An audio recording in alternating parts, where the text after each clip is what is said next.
আজকে দুপুরে বানালাম একদম পাতলা ঝোল। মাছগুলো একটু বড় সাইজেরই, মানে একটু বড় মাছ, কিন্তু তবুও ভাবলাম যে আজকে একদম পাতলা করে বানাবো, মানে পেঁয়াজ রসুন দিয়ে নয়। আর এই ঝোলটা বাড়িতে করলে খেতেও বেশ ভালো হয়। আর মাছ প্রথমে কড়াইতে ভালো করে ভেজে নিয়েছি, দিয়ে দিয়েছি ওই তেলের মধ্যেই একটু বেগুন, একটু পটল, আর একটু আলু সিদ্ধ করে রেখেছিলাম, মানে ভাপিয়ে রেখেছিলাম আর কি।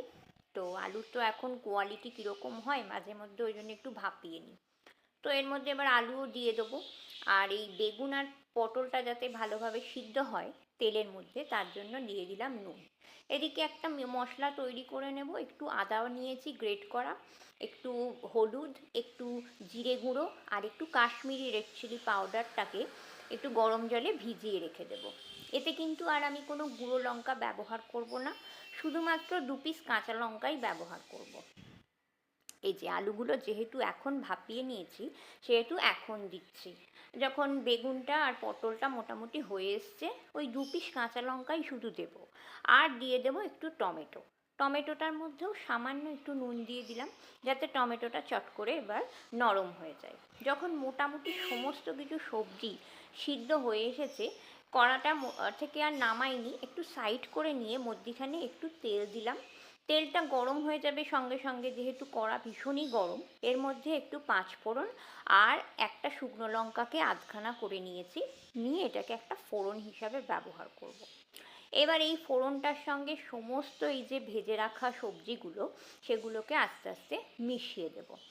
এই সবজিগুলোকে তুলেও পরে ফোড়ন দেওয়া যায়, তবে আমি আর অত ঝামেলা করি না। আর এই মশলার যে মিক্সচারটা বানিয়ে রেখেছিলাম, ওই আদা, এই জিরে গুঁড়ো, কাশ্মীরি রেড চিলি পাউডার আর সামান্য হলুদ, তো সেইটাকে এবার মিশিয়ে নেব। আর মশলাটার সঙ্গে ভালো করে সবজিটাকে নাড়াচাড়া করে নেব। এবার যখন মোটামুটি তেল ছাড়া শুরু হবে, একটু ঢাকা দিয়েই করবে।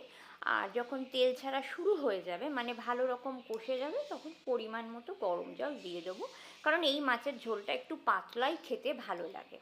তো বাস, দিয়ে দেবো। ঝোলটা ফুটতে শুরু করলে এর মধ্যে দিয়ে দেবো ওই ভেজে রাখা মাছগুলো।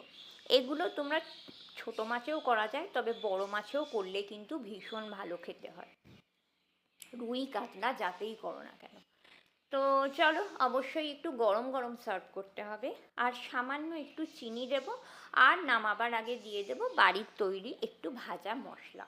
বাস, আজকের এটাই মেনু, গরম গরম ভাত আর পাতলা করে মাছের ঝোল।